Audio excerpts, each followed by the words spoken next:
The manhwa begins with a man's hand clasped together. The man, heartbroken and grieving, has pleaded desperately through his tears for his wife to be saved. Then the god spoke. I will give you the power to save your wife. But this is a curse, not a blessing. If your wife survives until after her 20th birthday, the curse will be broken. So heed my words, no matter what happens until you leave the underworld, do not ever look back. Outside, under the afternoon sunlight, a lady lays on the fresh grass. A soft sigh escapes her lips before thinking of how it was starting again. Just then a man appears from the deeper part of the forest. That man, whose name was Orpheus, called her Eurydice in a low, raspy tone. That man also happened to be her husband. Ever since she died in an accident, he's been coming back for her over and over. He was a man who was both terrifying and terribly lovely. Once a year, she would end up dying somehow before turning 20. Poisoning, falling, drowning, illness, she has experienced more ways to die than she can count. She had experienced that for 15 whole years, and now, she just turned 19 for the 15th time. They'd shared dozens of first kisses and also dozens of first times, and he was now 34. He gets up, his hand holding the back of her head, their foreheads touching, and as they muzzle gently against each other, he informs her he'll be heading out soon and asks if she doesn't have embroidery class. She silently confirms it, yes, it is true, because she remembers everything. Her husband didn't seem to know that though, and it wasn't like she planned to tell him anyway. And why? It was because she loved him. As she pulled back the thread, she wondered how he would feel knowing that the finance he's spent 15 years trying to save remembers every single thing. Her eyelashes drop, her eyes pale as she wonders what would happen if she told him. Would he stop? Just then a sharp cry escaped her throat. She was so absorbed in her thoughts, she'd paid less attention to her embroidery, and the needle had stabbed her in the process. She didn't dwell on that and instead continued, it was pointless anyway, since she died every time she tried to tell him. That was because Orpheus had become hypersensitive due to her frequent deaths, and he's placed several restrictions on her. One would think he would be exhausted after 15 years of trying so hard. She would be lying if she said it was exhausting, but still, it was okay. After all, he was only doing all that for her. Just then an attendant calls out to her. He tells her she'd hurt her hand earlier that day and asks if she's okay, and she simply waves it off, remarking that it isn't a big deal. Unexpectedly, he drops to his knees asking her if it's okay.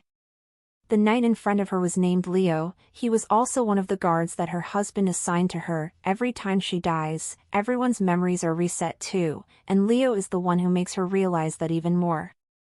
She places a hand over her mouth, chuckling softly as she recalls how small and cute he was when he was younger, but now he's grown into a young man and way older than her. Down on his knees, he remarks that her husband would go crazy if he finds out about her wounds, but she just asks him to keep it a secret. Then he lowers his head and admits he should have done a better job protecting her. In return, she flashes him a smile, thanking him for worrying about her, and gently pats his head before leaving. As she resumed her walk, she thought of how the weather seemed nice for once, but just then something caught her attention.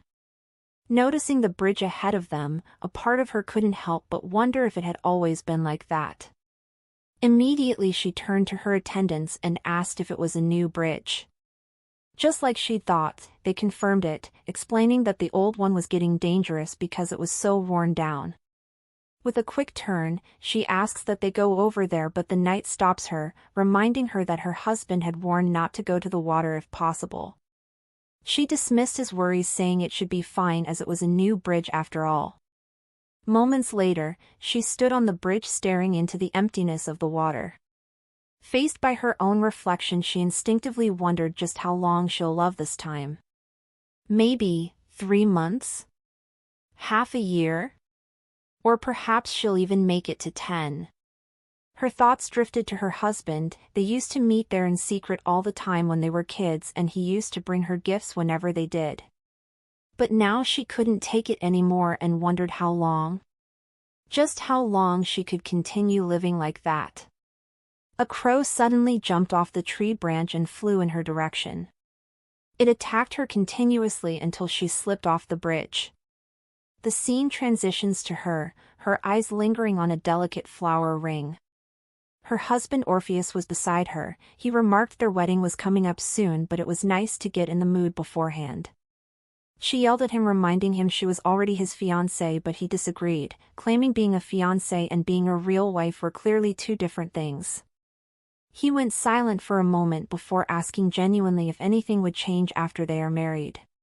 He took her hand and kissed it, admitting that he wished they could just keep living like that. He was already happy enough as it was and didn't want anything special. She also agreed, and threw herself into his arms, saying she hoped they could have a baby. She revealed that she was thinking of going into the forest to pick up wild raspberries later and asked where she should go since he knew the forest so well. But there wasn't enough time for him to respond. In the present, Orpheus knelt on the ground while trying desperately to resuscitate her. Thankfully, after a long time of forcing air into her mouth, she wakes up coughing. He immediately scolds her, reminding her he told her it was dangerous. She doesn't utter a single word in response, rather she simply wonders just how long she has to continue living like that. After all, she was going to die soon anyway. She clutched the cloth draped over her shoulder tightly. It was so painful. She hated everything, and to add to it, she was scared. It felt like the whole world was pushing her from behind. On the other hand, Orpheus, confronted by the thick silence between them and his mistake of losing his temper, moves closer with a sincere apology. He wrapped his arm around her, burying his head in her face. Orpheus had turned the cold, rigid northern land often invaded by enemies into a massive fortress. As a duke, he strengthened national defense and carefully managed supplies and trade. The land where not even a blade of grass grew suddenly became prosperous, and the people all admired him in happiness. Even his right eye was injured while he was saving her in battle. Everything all began because he wanted to protect me, and yet, what am I thinking? She wondered. Later that night, she returns to the room carefully drying her hair with a towel. Orpheus, seated on the bed, remarks that she must have been quite startled earlier. To his surprise, she grabs his face and turns it to face her, saying he should say things like that while looking at her. She called his name gently and apologized earlier. He asks what she has to be sorry for, and she responds by bringing up how she'd gone near the water even after he asked her not to, but he waved it off, saying she must have felt really frustrated to have done that. Gently nuzzled in his arms, she asks if he'd torn down the bridge and rebuilt it. He simply responds, telling her it was old and dangerous. She brings out a handkerchief, suddenly asking him to look at it, and explains that she'd made it in embroidery class that day. He takes it and she tells him the hunting festival was over, but she just wanted to grant him a gift anyway. He asks what kind of flower is embroidered onto the handkerchief, and she tells him it's statusy. Her smile is mixed with the moonlight as she reveals that its meaning was eternal love, and she was thinking of getting a new pot and growing another one. He pulls her into his arms, admitting that it's pretty. However, just as the words, "Thank you, Eurydice," are about to leave his mouth, he suddenly notices something. He grabs her hand immediately before she can dodge. The color drained from her face as she's confronted with his questions, what had happened and how she'd gotten hurt. She explains that she'd only picked herself with a needle, but her casual tone only seemed to trigger him more as he reminded her he'd asked her to be careful. He asks her to quit the embroidery class, saying he shouldn't have let her take it in the first place, and even when she called his name he didn't seem to realize. He continued, saying no matter how much he asks her to be careful, it isn't like he enjoys saying those to her, and again she calls him, but this time she tells him his grip hurts. He's about to continue speaking when she screams his name, loud enough this time to still his words. When she finally has his attention, she assures him she's fine. She takes his hand and places it on her chest, asking him to feel her heartbeat. She's fine. A person doesn't just die from something like that. She tells him she understands why he worries, but it's just that. Even after so long, she couldn't bring herself to say it, but the truth was that sometimes, there are moments when she feels so suffocated that she can't take it anymore. She couldn't even remember the last time she ran with all her strength or rolled across the grass until her lungs felt like bursting. Her memory has all become blurred. Later that night as they lay in bed together, Orpheus once again mentions that he wishes they can live just like that, just like before. He's already happy enough as it is, he doesn't want anything more special. She asks why he would say that. She tells him they're married and even if they don't have a child yet, but he cuts her off saying that isn't what he means. Rather, it's because the reason she became that way is because of him. What I've been trying to protect for the last 15 years, Eurydice, you don't know a thing. Previously he gave her his response, and suggested the South Forest, the one with the old tree that got struck with lightning recently. He pleaded with her to make him some jam with them and she agreed. Her attendant called out to her but she quickly waved her off insisting she had to take her leave already. That evening, his friend came to him asking if Eurydice didn't come around that day and he responded saying she'd gone to pick up wild strawberries. He asked immediately if it wasn't the South Forest and he confirmed that it was indeed the South Forest. His friend immediately panicked. He brought up how they said that forest was unusually hot that year and as a result was crawling with snakes waking up from hibernation. After hearing those words he immediately rushed to the South Forest. He arrived not long after, finding attendants already there unable to face the scene, and then finally he saw her. Seeing her lie lifeless there, he really hoped it was all a lie. In the present day she softly coaxes him asking how that is his fault. In response he asked if she even understood what he was saying at that moment and she said no. She continued, admitting that he usually said things she didn't understand sometimes. He placed a soft kiss on her palm, saying it was his duty to protect her and that was why God sent him there. She lowered her gaze, her mind slowly drifting away before suddenly clearing her throat. She tells him they don't have any kids yet but, can't we just make one? She didn't back down, insisting they were a married couple after all and clarified that she was asking that they fulfill their marital duties. He flinched immediately having not expected that and asked her to wait but she simply turned to him asking if he didn't want to do it. He responded telling her he didn't think it was appropriate for them to do it there. He asked her to wait and when she didn't listen he yelled her nickname immediately, startling her. He rubbed the back of his head nervously, admitting he was a bit tired that day. She didn't push him any further and instead immediately asked if it was because he felt she was too young. She thought back to how at one point he just completely stopped doing it when they used to do even crazier stuff before. Orpheus rubbed his neck in silence, a simple sigh escaping his lips before suddenly giving in. Since we're a couple, right? The next morning, on her usual walk, Leo shoved a bunch of flowers to her. He asked if she didn't like flowers and mentioned that the Statice flowers were blooming all around them. She lifted the flowers delicately to her face, sniffing its petals while wondering if Orpheus had planted the flowers after remembering what she'd said. She asked how old Leo was and he responded saying he would be turning 20 that year. She covered her mouth stopping the shock gasp that involuntarily escapes her throat as she asked if he was already that old. He was clearly confused and asked what she meant, reminding her he was only a year older than her. Although he couldn't recall it, she still had memories of when they'd first met. He was only 3 and clearly just a little child. Even back then, he'd liked her and followed her around like that, always squeezing himself between Orpheus and her.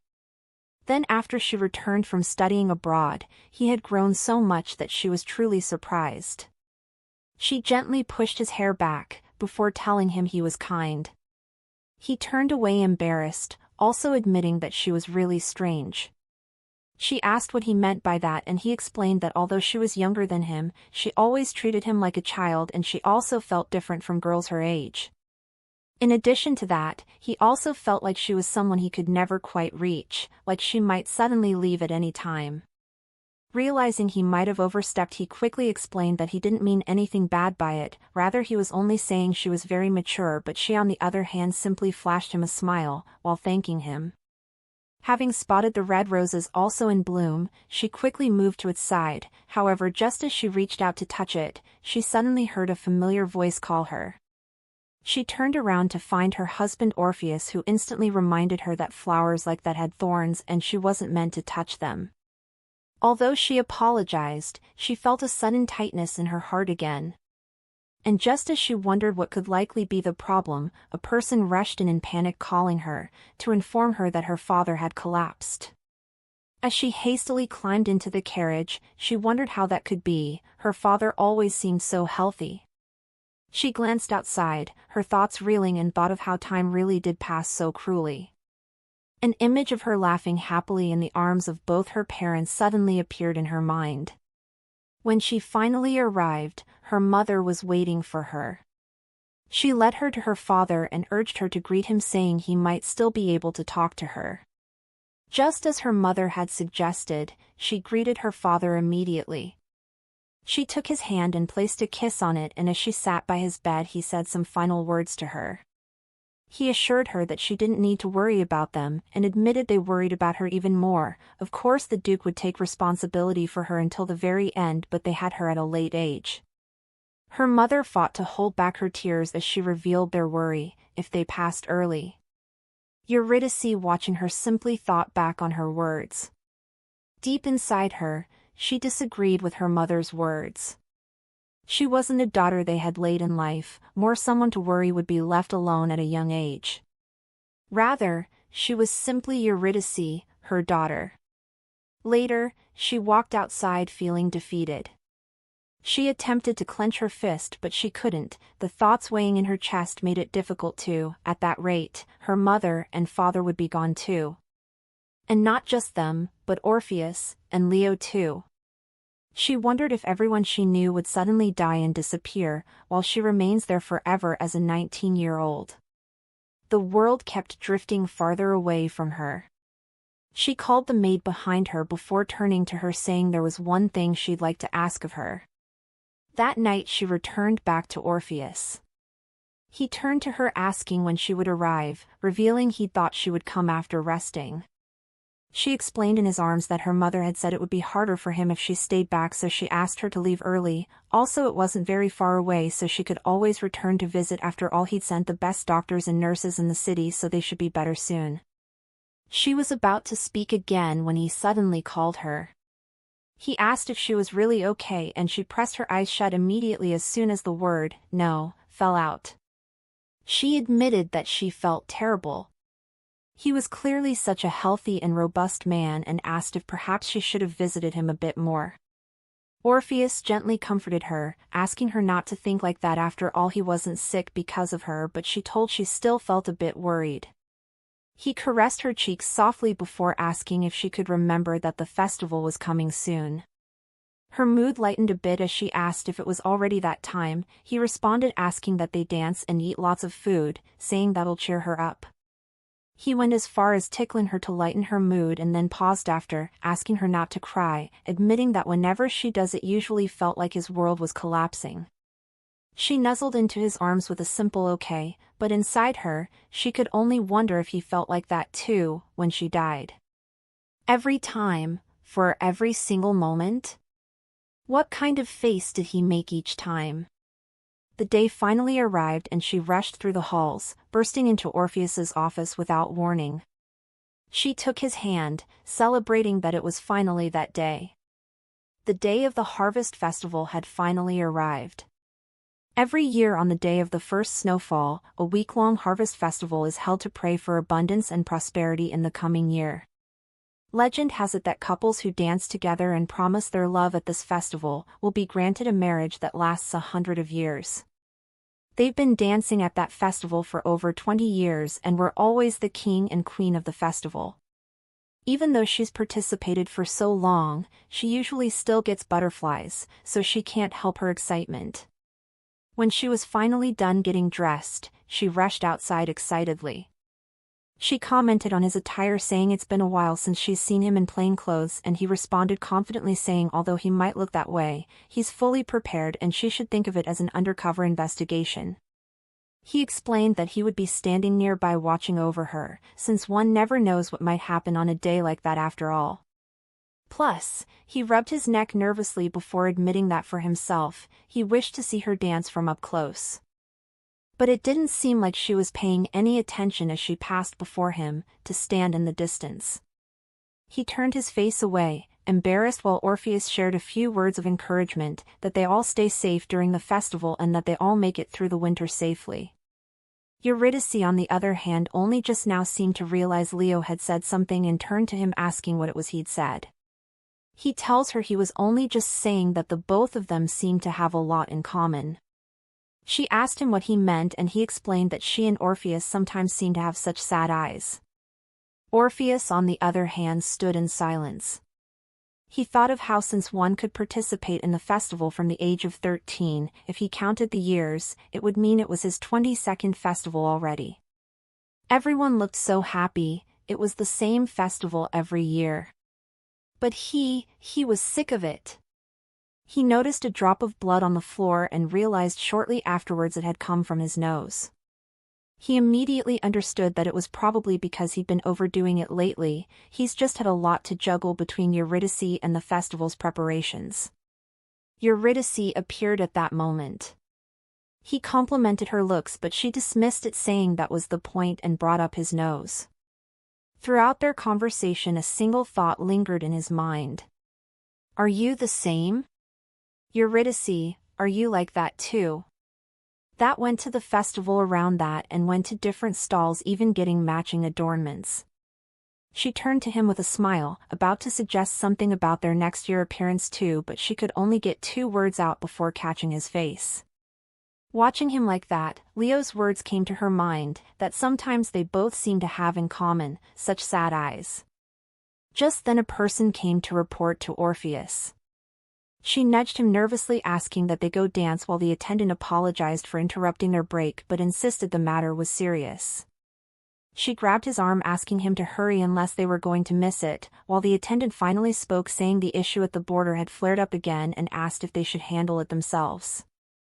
Frustrated, she yelled, asking if he was even listening to her, but his calm voice cut through her tantrum. Eurydice, wait. Her face went rigid and she let go of his arm almost immediately, but when he finally noticed her, it was already too late. As she stoned off, she assured herself it was fine. Moments of them together flashed in her mind, and she could only wonder when she began thinking that. If it was the time she died from flames, or poison. Or maybe even. A sigh escaped her lips as the thoughts lingered in her mind, I don't love you anymore.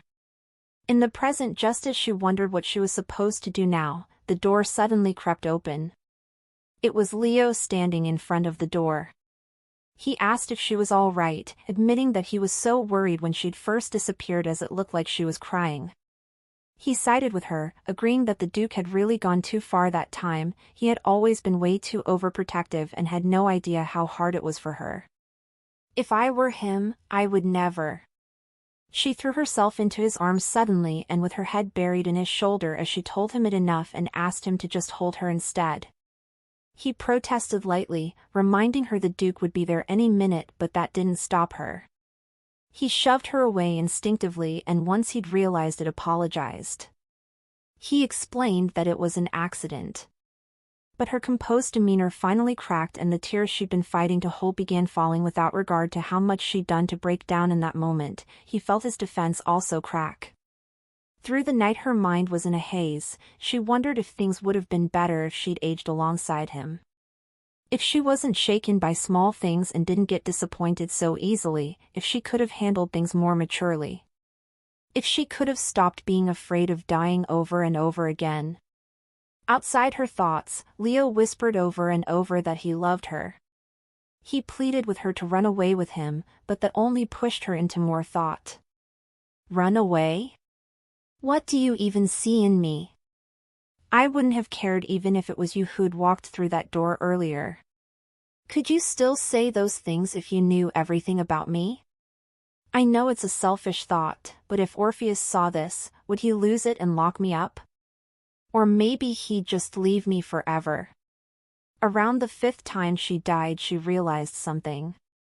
Even more agonizing than seeing her own flesh torn to shreds by hounds, more than the fact that she had to die over and over again.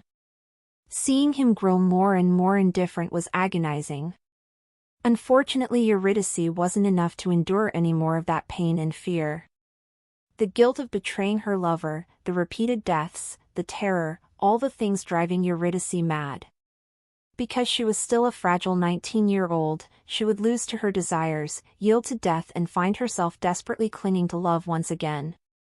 She wanted nothing else beside that. Nothing. But, why? In the one who died, but you're the one who looks like you're dying. Unfortunately, at that very moment her eyes turned towards the door, she witnessed Orpheus turn away. She chased after him immediately, begging him to wait. She chased after him out into the snow, pleading for him to wait. She apologized with tears streaming down her face. She cried that her feet were hurting and begged him to just look at her. She told him she loved him again, but when he finally paused and turned around, she finally realized it, their love was over. 15 years ago, it was already over the day she died from the snake bite. They'd just been forcing themselves to hold on, mistaking those different emotions for love. She held out her hand to him, asking him to come.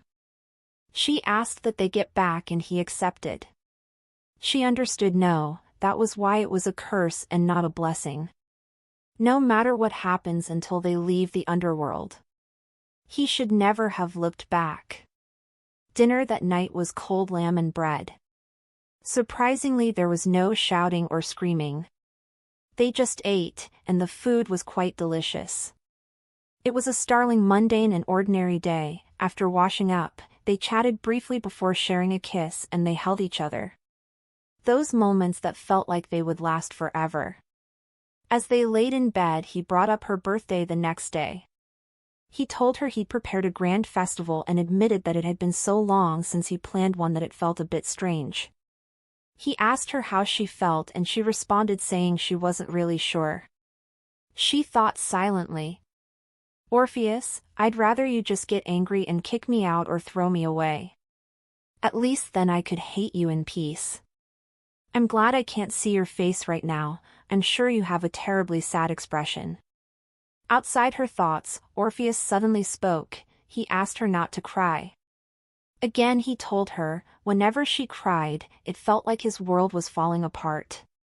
Her tears fell even quicker and she apologized again. He assured her it was okay, saying he loved her. Holding her in his arms, he whispered that he loved her, but faced with her silence, a simple "I see" left his lips, accompanied by a sigh and 2 words. Another failure. Then the god spoke. Once your 20th birthday passes, the curse will be broken, but do not forget that this is not a blessing, but a curse. She was startled awake that morning. She noticed immediately that her wounds were gone and she was finally free from the curse. She turned to Orpheus asking if he was awake, and when he didn't wake up, she placed a gentle kiss on his cheek. She recalled her previous request to her maid. She has asked for wolfsbane, saying she wanted to try growing something new. Before she left, she asked her if she knew what wolfsbane meant in the language of flowers. She didn't get to tell her the answer then, but now as she stared at the vial in her hand, she simply thought, never again. I will make sure you, my love, never come back to me again. She popped the cap open and poured the content into her mouth, leaving him her final words in her heart. I love you, Orpheus, see you tomorrow. This brings us to the end of this recap. Thank you so much for watching. Don't forget to leave a like and subscribe, and also, comment down your thoughts on this recap.